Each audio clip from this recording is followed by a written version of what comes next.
ക്യാറ്റ്ലിസ് skill ഒരുക്കുന്ന തൊഴിലുറപ്പ് പദ്ധതി, 6 മാസ പഠനം, മികച്ച ജോലി.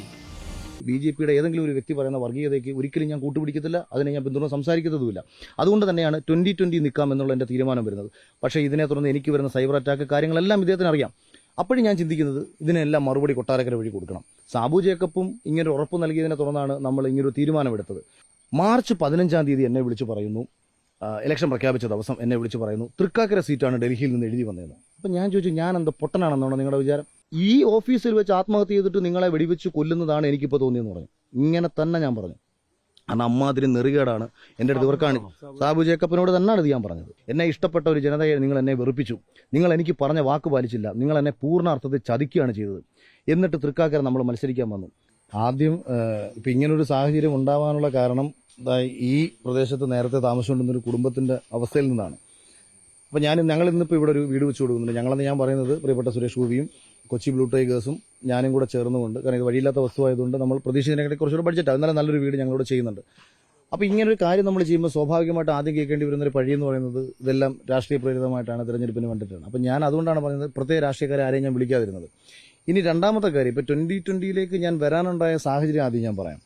കൊട്ടാരക്കരയിൽ നിങ്ങൾ ഉൾപ്പെടുന്ന പല മാധ്യമങ്ങളും UDFന്റെ സ്ഥാനാർത്ഥിയായി ഞാൻ വരുമെന്നൊക്കെ പറഞ്ഞിട്ട് വാർത്തകൾ വിട്ടിട്ടുണ്ട്.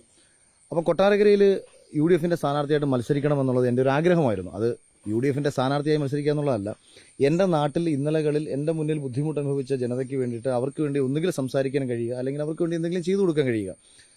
അപ്പോൾ എന്നെ കണക്കൊരാൾ മുൻപും തെരഞ്ഞെടുപ്പിൽ, ഒരു ബ്ലോക്ക് പഞ്ചായത്ത് തെരഞ്ഞെടുപ്പിൽ മത്സരിക്കാനിരുന്ന സമയത്ത് ആ അവസരം നിഷേധിച്ച അന്നത്തെ രാഷ്ട്രീയ നേതാവ് കൊടിക്കുന്നിൽ സുരേഷായിരുന്നു. അപ്പോൾ അദ്ദേഹം അന്ന് എനിക്ക് പകരം മറ്റൊരാളെ കോട്ടാത്തല ബ്ലോക്ക് പഞ്ചായത്തിൽ മത്സരിപ്പിക്കുകയും ഞാൻ അവിടെ സ്വതന്ത്രനായിട്ട് മത്സരിക്കുകയും ചെയ്തു. അന്ന് 1700ഓളം വോട്ട് ഒരു CPM കോട്ടാത്തലയിൽ എനിക്ക് ലഭിച്ചതുമാണ് ഒറ്റയ്ക്ക് മത്സരിച്ച സമയത്ത്. സമാനമായൊരു സാഹചര്യമാണ് ഈ നിയമസഭാ തെരഞ്ഞെടുപ്പിൽ ഒരുങ്ങി വരുന്നതെന്ന് എനിക്ക് തോന്നി. സ്വതന്ത്രനായിട്ട് കൊട്ടാരക്കര മത്സരിക്കണം. ഐഷ പോറ്റി 4 വർഷമായിട്ട് രാഷ്ട്രീയ പ്രവർത്തനത്തിൽ നിന്ന് മാറി നിന്ന ഐഷ പോറ്റിയെ കൊണ്ടുവന്നത് കോൺഗ്രസിനെ രക്ഷിക്കാനോ അല്ലെങ്കിൽ ബാലഗോപാലിൽ നിന്ന് ഈ സീറ്റ് തിരിച്ചു പിടിക്കാനോ ഒന്നും ആയിരുന്നില്ല എന്നതാണ് അടിസ്ഥാനപരമായ യാഥാർത്ഥ്യം. ഞാൻ കൊട്ടാരക്കരയിൽ മത്സരിക്കുമെന്ന് തോന്നിയ ചില ആൾക്കാർ അവിടെ നിന്ന് എന്നെ ഒഴിവാക്കാൻ കണ്ടെത്തിയ ഒരു മാർഗ്ഗമാണ് ഐഷ പോറ്റിയുടെ രാഷ്ട്രീയ പ്രവേശനം. അതിനുവേണ്ടി അവർ ഐഷ പോറ്റിയുമായി നടത്തിയ ചർച്ചകൾ പലതും എനിക്കറിയാം. അപ്പോൾ രണ്ടായാലും അത് അങ്ങനെ സംഭവിച്ചു. ഐഷ പോറ്റി കൊട്ടാരക്കര വന്നു.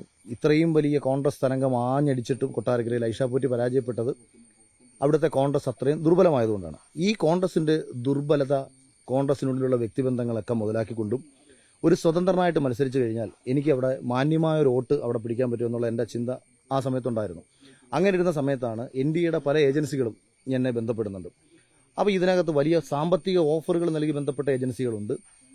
2020യുടെ ഭാഗമായിട്ട് എന്നെ ആദ്യം ബന്ധപ്പെടുന്നത് NDAയുടെ റാം എന്ന് പറഞ്ഞിട്ട് അവരുടെ ഒരു നാഷണൽ ക്യാമ്പയിനും കാര്യങ്ങളൊക്കെ നോക്കുന്ന ഏതൊരു ടീമിനെ ഏൽപ്പിച്ചതാണ്.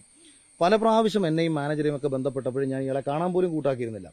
ഫെബ്രുവരി 5-ാം തീയതി ശ്രീ രമേശ് ചെന്നിത്തല എന്നോട് ഏത് മണ്ഡലം അഖിലിന് നോക്കണം, അതായത് കൊട്ടാരക്കര ഇല്ല എന്നുണ്ടെങ്കിൽ ഏത് മണ്ഡലം നോക്കണം എന്ന് പറഞ്ഞ സമയത്ത് ഞാൻ ആദ്യം പറയുന്നത് നിയമം നോക്കിക്കോളൂ, അല്ലെങ്കിൽ പിണറായി വിജയൻ്റെ തലശ്ശേരി ധർമ്മടം നോക്കിക്കോളൂ എന്നാണ്.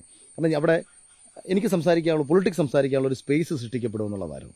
അപ്പോൾ അദ്ദേഹം പറയുന്നു, സംഘടനാപരമായി ദൗർബലമുള്ള പ്രദേശത്തൊന്നും പോയി ചുമ്മാതെ ഭാവി കളയരുത്, കാര്യം നിങ്ങൾക്കൊക്കെ മറ്റ് മേഖലയിൽ നിന്ന് വരുമാനം വന്നുകൊണ്ടിരിക്കുന്ന ആൾക്കാരാണ്.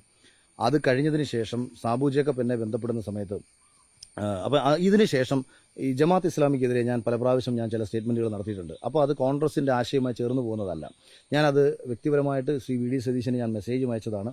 രാഷ്ട്രീയമായിട്ട്, അതായത് നമ്മൾ വർഗീയതയ്ക്കെതിരെ പറയുമ്പോൾ കേവലം ഒരു NSS, SNDP, RSS മാത്രമാക്കി ചുരുക്കാതെ അതിൽ ജമാഅത്ത് ഇസ്ലാമിയുടെ വർഗീയ രാഷ്ട്രീയം കൂടെ നിങ്ങൾ തുറന്ന് കാണിക്കൂ എന്ന് ഞാൻ അദ്ദേഹത്തിന് മെസ്സേജ് അയച്ചാണ്. അതിനുശേഷം എനിക്ക് അദ്ദേഹം മെസ്സേജ് ഒന്നും അയച്ചില്ല. പക്ഷേ ഞാനിത് പറഞ്ഞത് ഇതിന് ഇഷ്ടപ്പെട്ടിരുന്നില്ല. അപ്പോൾ എനിക്ക് ഒരിക്കലും കോൺഗ്രസിൽ നിന്നൊരു സീറ്റൊന്നും ലഭിക്കത്തില്ല എന്ന് എനിക്ക് മനസ്സിലായതിനു ശേഷം സ്വതന്ത്രമായി മത്സരിക്കാൻ തീരുമാനിച്ച് എനിക്ക് കിട്ടിയ ഒരു അവസരമാണ് 2020യുടെ സ്വതന്ത്ര ചിഹ്നത്തിൽ കൊട്ടാരക്കര മത്സരിക്കാൻ ഉണ്ടാകുന്ന ഒരു അവസരം. 40,000 വോട്ടാണ് കൊട്ടാരക്കരയിൽ BJPക്ക് 2 നിയമസഭാ പഞ്ചായത്ത് തെരഞ്ഞെടുപ്പിലും ഉണ്ടായിരുന്നത്. അപ്പോൾ 40,000 വോട്ട് പഞ്ചായത്തിൽ കിട്ടിയ BJPക്ക് 2 നിയമസഭയിലും അത് 21,000, 20,000 എത്തിക്കാനേ കഴിഞ്ഞിരുന്നുള്ളൂ. അപ്പോൾ എനിക്ക് വ്യക്തിപരമായിട്ട് BJPയുടെ വോട്ട് കൂടാതെ വ്യക്തിപരമായി നേടിയെടുക്കാൻ കഴിയാവുന്ന വോട്ടുകൾ അവിടെ പിടിച്ച് കൊട്ടാരക്കരയിൽ ഒരു മാന്യമായ പ്ലേസ്മെന്റ് ഉണ്ടാക്കിയെടുക്കാം, കുറഞ്ഞ പക്ഷം കോൺഗ്രസിനെ 3-ാം സ്ഥാനത്ത് എത്തിക്കാം, ഈ ഒരു ചിന്തയിലാണ് മത്സരിക്കാൻ തീരുമാനിച്ചത്. ഇതാണ് സാബു ജേക്കബ് എനിക്ക് നൽകിയ ഓഫറും. ഡൽഹിയിൽ വെച്ച് ഫെബ്രുവരി 11-ാം തീയതി ഡൽഹിയിലാണ് ഞാനെന്നും ഉറപ്പ് നൽകിയെങ്കിൽ മാത്രമേ കൊട്ടാരക്കര സീറ്റ് ഞങ്ങൾ മേടിക്കത്തുള്ളൂ, അഖിൽ 2020 വന്നെങ്കിൽ മാത്രമേ കൊട്ടാരക്കര സീറ്റ് മേടിക്കൂ, കാര്യം കൊട്ടാരക്കരയിൽ അവർക്ക് ആളില്ല. കൊട്ടാരക്കരയിൽ നല്ല ഒരിടത്ത് അവർക്ക് ആളില്ല എന്നുള്ളത് പിന്നീട് ഞാൻ തൃക്കാക്കര വന്നപ്പോൾ എനിക്ക് മനസ്സിലായി. അപ്പോൾ എനിക്ക് ഈ സീറ്റ് ഉറപ്പ് പറയുന്നു. ഫെബ്രുവരി 15-നാണോ ശിവരാത്രി നോക്കണം, 15-ഓ 16-ഓ ആണ്. ഞാൻ തലേ ദിവസം എൻ്റെ നാട്ടിൽ ശിവരാത്രി ഉത്സവമാണ്. തലേന്ന് ഞാൻ പോകുമ്പോൾ തന്നെ ഇദ്ദേഹം പറയുന്നത് ക്യാമ്പയിൻ സ്റ്റാർട്ട് ചെയ്തോളൂ എന്നാണ് പറയുന്നത്. ശിവരാത്രിയുടെ വന്നതിന് ശേഷം ഞാൻ പറയുന്നു ഐ സ്റ്റാർട്ടഡ് മൈ ക്യാമ്പയിൻ എന്ന് ഞാൻ പറയുന്നു. അതിനുശേഷം രശ്മി BJP-യിലേക്ക് വരാൻ പോകുന്നു എന്നൊരു തീരുമാനം ഞാൻ അറിയുന്നു. അപ്പം ഞാൻ ഇദ്ദേഹത്തോട് സംസാരിച്ചു, രശ്മി ഇങ്ങനെ വരുന്നുണ്ട്, നമുക്ക് എന്തെങ്കിലും പ്രശ്നം ഉണ്ടാവുമോ? ഞാൻ രാഷ്ട്രീയക്കാരനൊന്നുമല്ല, എനിക്ക് പറഞ്ഞ ഒരൊറ്റ വാക്കേ ഉള്ളൂ, ഞാൻ രാഷ്ട്രീയക്കാരെ കണക്ക് 10 അഭിപ്രായം പറയുന്ന ഒരാളല്ല. അങ്ങനെ കൂടെ എന്നെ വിളിച്ചിട്ട് കൊട്ടാരക്കര സീറ്റ് കിട്ടുമോ എന്ന് ചോദിക്കേണ്ട കാര്യമൊന്നുമില്ല. ഞാൻ പറഞ്ഞാൽ അത് പറഞ്ഞതാണ്. ഓക്കെ, അങ്ങനെ സംസാരിച്ച് മനസ്സിലായി.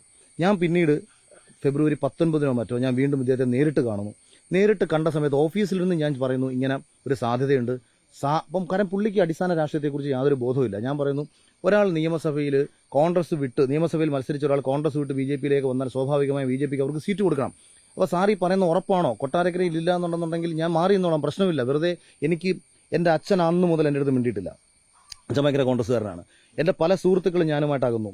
പലരും ഞാൻ എടുത്ത തീരുമാനത്തോട് വിയോജിച്ചു. സോഷ്യൽ മീഡിയയിൽ എനിക്കെതിരെ അതിശക്തമായ നെഗറ്റീവ് ക്യാമ്പയിൻ നടക്കുന്നു. എന്നെ ഇഷ്ടപ്പെട്ട ആൾക്കാർ പലരും തെറി വിളിക്കുന്ന സാഹചര്യം വരുന്നു.